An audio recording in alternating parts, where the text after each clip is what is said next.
Aristóteles nació en el 384 a.C. en Estagira, en lo que entonces era Macedonia. Fue discípulo de Platón y preceptor de Alejandro Magno. Entendió al hombre como un animal racional y político y creyó firmemente que solo lo individual, lo particular, es real.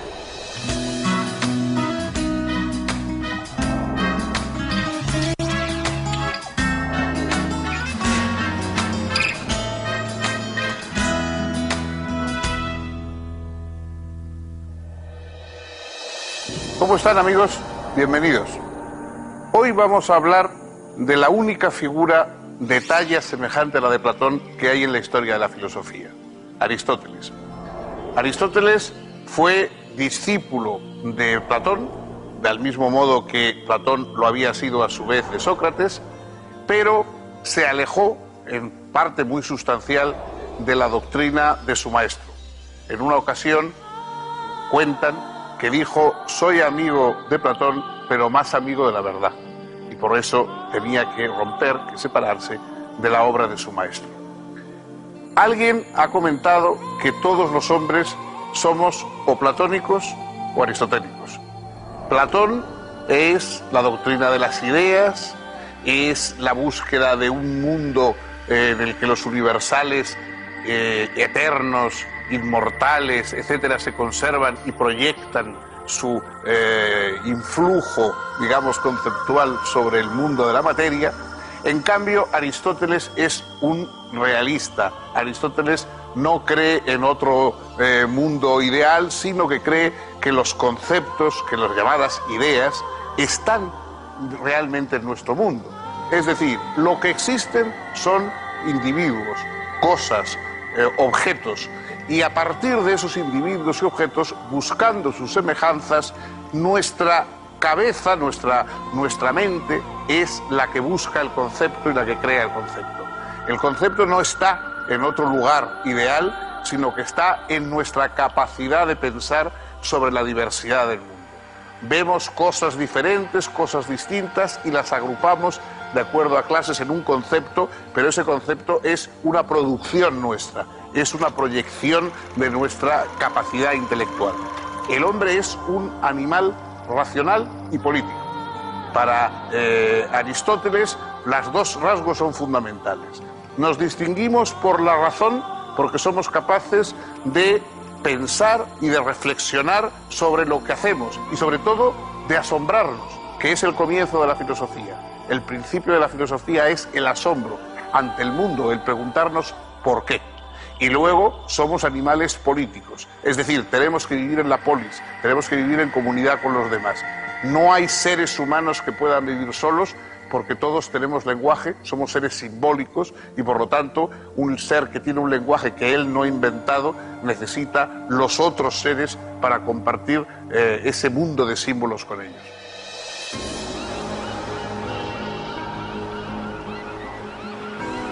Aristóteles nació en Estagira en el año 384 a.C. y murió en Calcis en el año 322 a.C.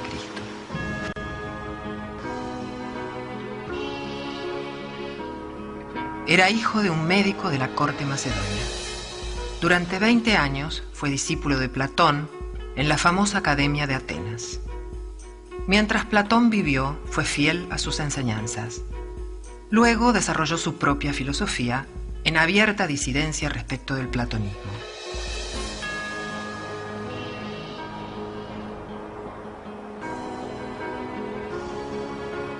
En el año 343 a.C., Filipo de Macedonia llamó a Aristóteles a su corte para que fuese el preceptor de su hijo Alejandro.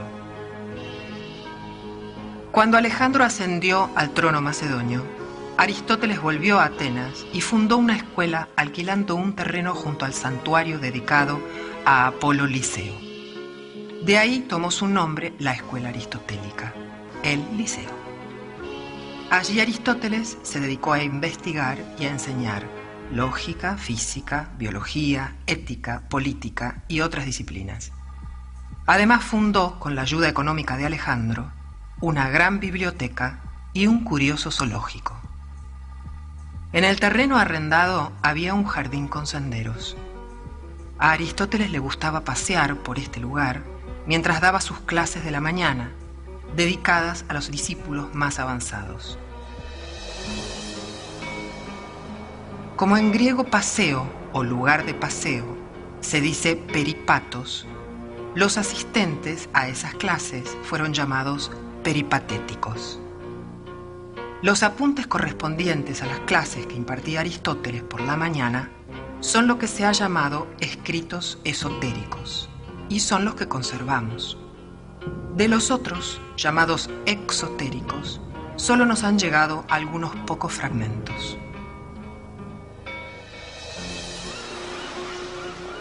Al morir Alejandro de Macedonia, en el 323 a.C., Aristóteles abandonó Atenas, dejando el Liceo bajo la dirección de su discípulo Teofrasto, y se instaló en Calcis, donde residió hasta su muerte. Solo una parte de la obra aristotélica ha llegado hasta nosotros. Los escritos conservados ocupaban antiguamente 106 rollos de papiro, pero la producción escrita total, según el catálogo alejandrino, llenaba unos 550 rollos. Lo que conocemos de su obra atestigua su enorme capacidad de asombro y deseo de saber. Su interés se desplegó rigurosamente por los más diversos ámbitos. Pero hay que advertir que los escritos que se conservan son en su mayor parte manuscritos o apuntes de clases. Ello explica su estilo pedagógico y a menudo árido. Sabemos que también escribió diálogos, cuya fuerza y claridad fueron elogiados, pero que se han perdido. Según Cicerón, los diálogos aristotélicos hoy extraviados eran un río de oro, por su elocuencia y su lenguaje elegante y preciso. También compuso himnos y poemas, de los que solo se conservan fragmentos. Aristóteles acometió la primera sistematización o clasificación de las ciencias en la antigüedad. Dividió el pensar discursivo en 3 clases. Estarían las ciencias productivas, las ciencias prácticas y las ciencias teóricas. Las ciencias productivas apuntan a la producción de objetos bellos y útiles. Las ciencias prácticas se ocupan de la acción humana y ahí encontramos a la ética y a la política. Y las ciencias teóricas son las que se ocupan del conocimiento por el conocimiento mismo. En esas ciencias teóricas, Aristóteles ubica a la física, a la matemática y a la filosofía primera, que fue lo que luego se dio en llamar metafísica. En cuanto a la lógica, Aristóteles, que fue su gran organizador, no la considera específicamente una ciencia, sino más bien una preparación para las ciencias, un instrumento, un órganon, que servía para conocer las formas válidas y las formas inválidas de pensamiento. La filosofía aristotélica se opuso a la enseñanza platónica por entender que ésta, con su teoría de las ideas, duplicaba innecesariamente los entes, ya que explicaba los entes reales por otros ideales, y que además la noción de una participación de las cosas particulares en las ideas era poco satisfactoria. Para Aristóteles, las ideas son entidades ficticias.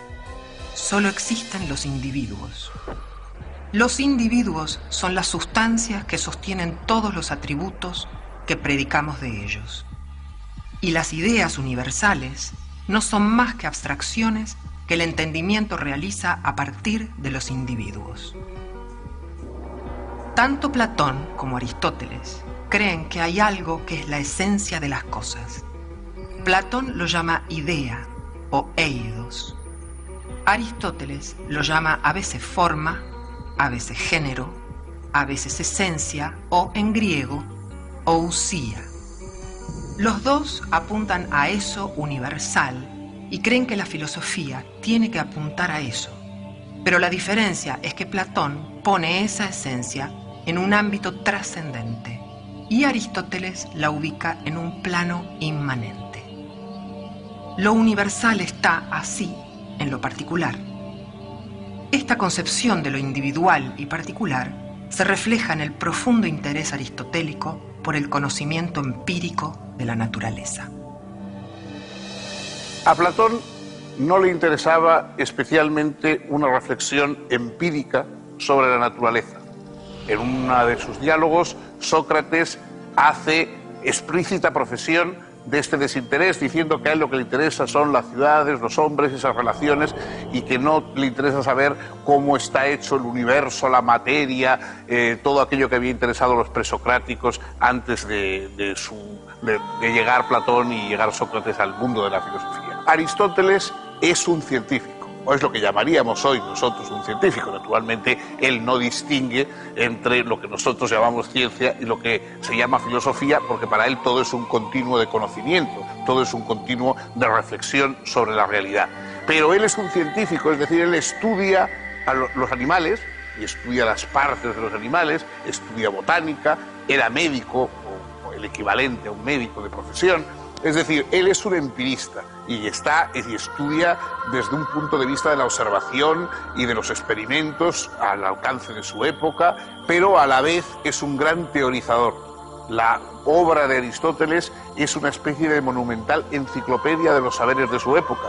Todavía los saberes no se habían separado, es decir, la física, la psicología, lo que se llama psicología, es decir, la teoría del alma, de la psique, la política y una cosa misteriosa que no tenía nombre y que Aristóteles inventa. Él no le pone ningún nombre, ya habla de ciencia simplemente, de conocimiento, pero el organizador de la obra de Aristóteles, de lo que quedó, de los apuntes y de lo que queda como obra de Aristóteles, Teofrasto, su seguidor en el Liceo, que es la institución intelectual que fundó Aristóteles, Teofrasto, cuando organiza la obra de Aristóteles, coge unos cuantos libros que están y que los pone después de la física y les llama metafísica, es decir, los que vienen después de la física. La palabra metafísica es lo que viene después de la física, lo que para nosotros tiene un sonido también importante respecto a la condición misma de la metafísica. Pues para Aristóteles, el gran científico, el gran investigador, todo es realidad. Lo físico, lo psicológico, lo político y lo metafísico. Él intentó abarcar todos esos mundos porque todos están conectados con la misma inquietud humana de asombrarse ante lo real, de buscar una explicación, de definir, de precisar, de convertir en concepto al mundo para habitarlo mejor.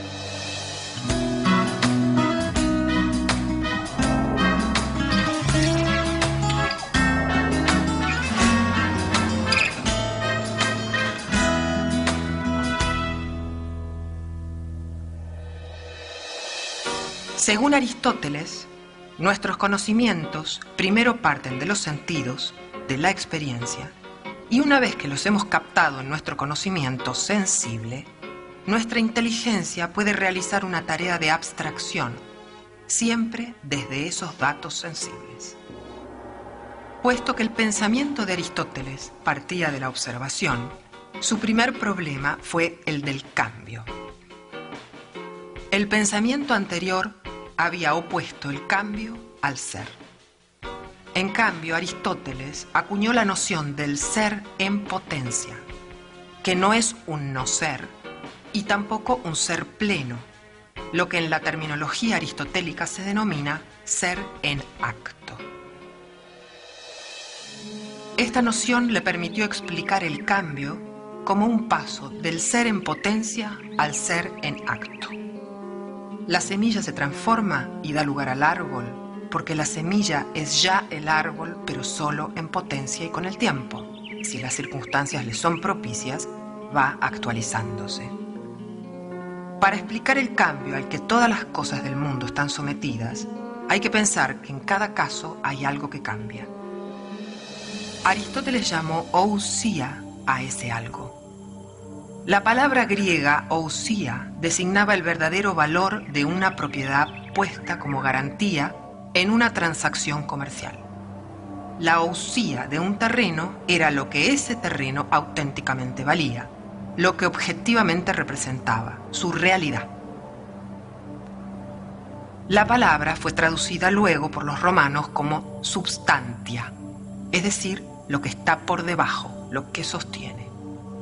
Lo sostenido por la sustancia, explica Aristóteles en su Metafísica, son los accidentes. Una silla puede ser más vieja o más nueva, más clara o más oscura, pero seguirá siendo lo que es. Además de la metafísica, Aristóteles aporta una ciencia, digamos, una área de conocimiento nueva, que es la ética. Ética es a la vez el ethos, el carácter y también la costumbre. La palabra ética juega con ese equivalente en que en la lengua griega solamente una letra distingue a carácter y costumbre. Aristóteles se pregunta cuál es la finalidad que debe buscar el ser humano en el mundo. Todo lo que hacemos es instrumental, sirve para conseguir tal y cual fin. Pero después de todos esos fines, ¿qué hay? Más allá de los fines parciales de nuestra vida, ¿qué es lo que podemos aspirar a encontrar? Aristóteles dice la felicidad. La felicidad es lo que los seres humanos buscamos.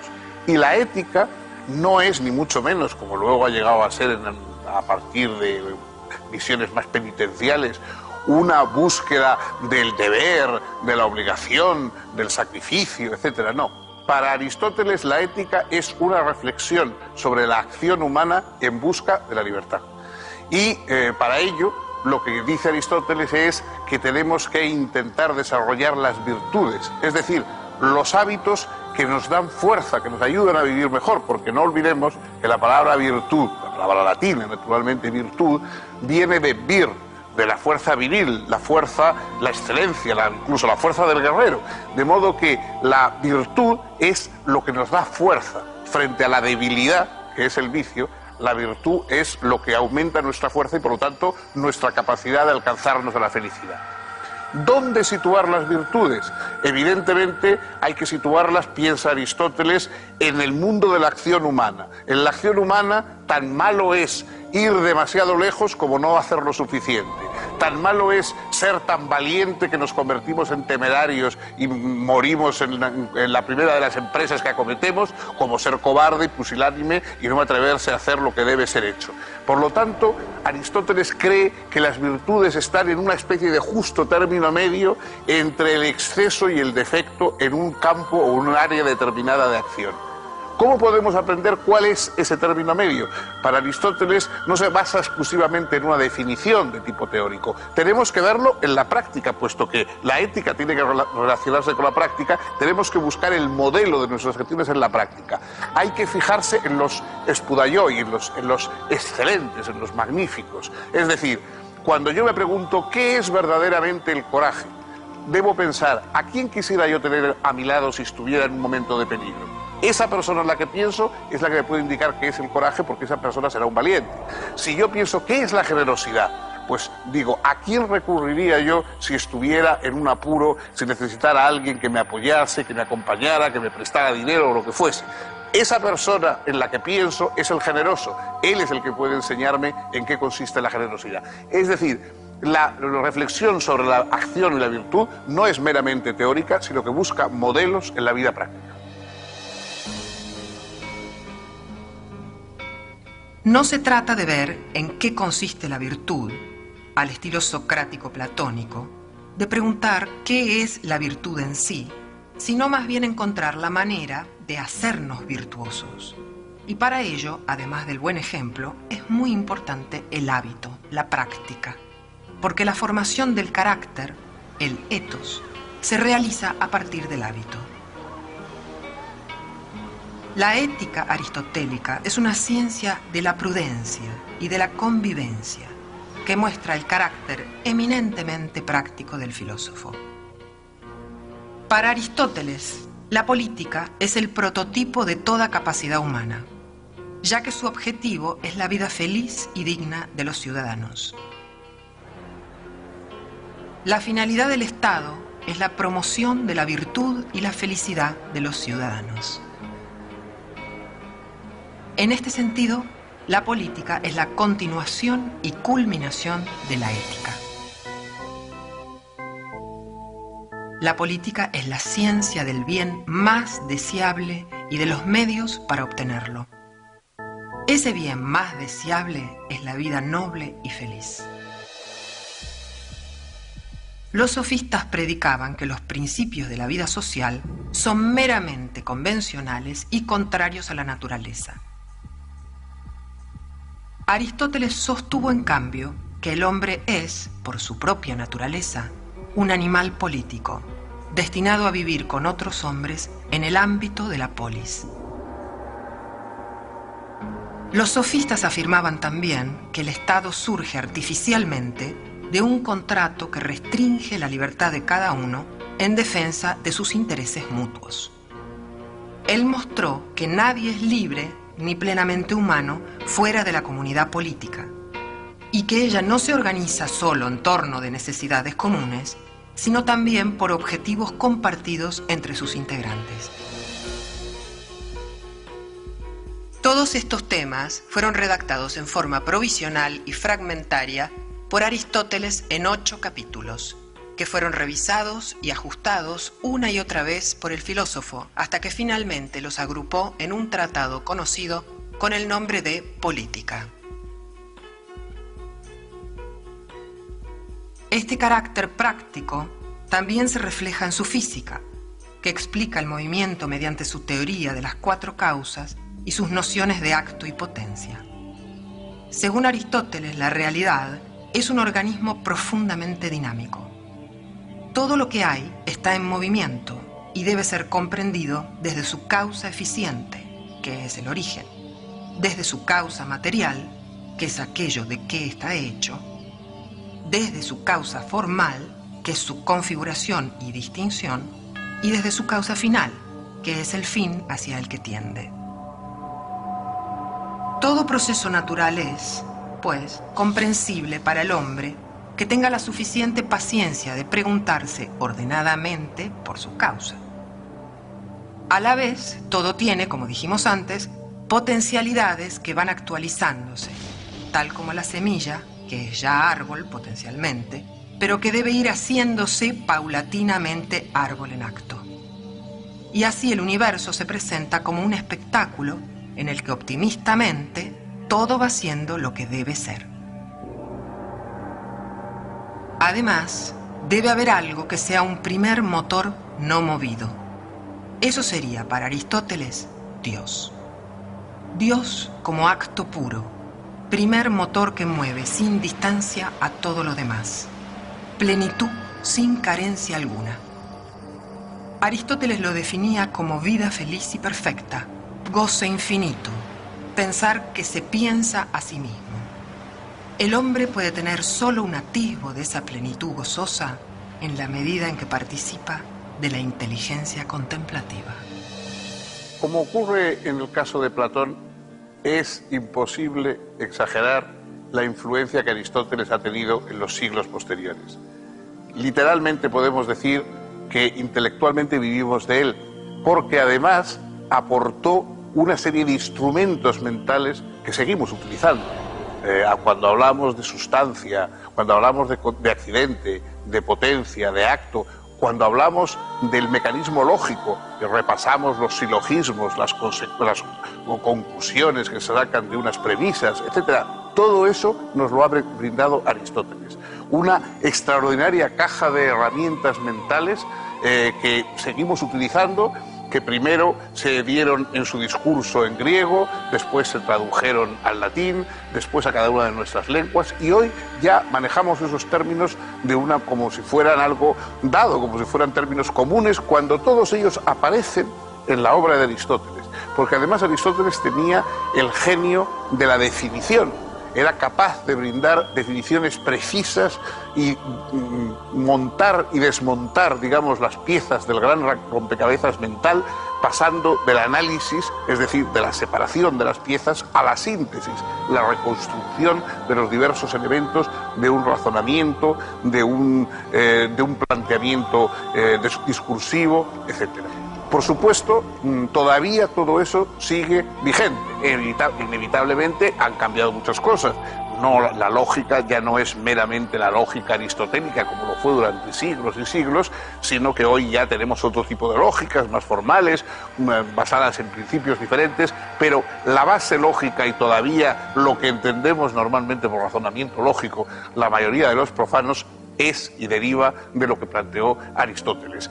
La ciencia ha avanzado enormemente y ya no responde ni la astronomía ni la física a lo que planteó Aristóteles, pero el vocabulario, los temas, las intuiciones aristotélicas yo creo que todavía siguen vigentes. Hay una prueba de hasta qué punto él podía ser un científico minucioso y exacto.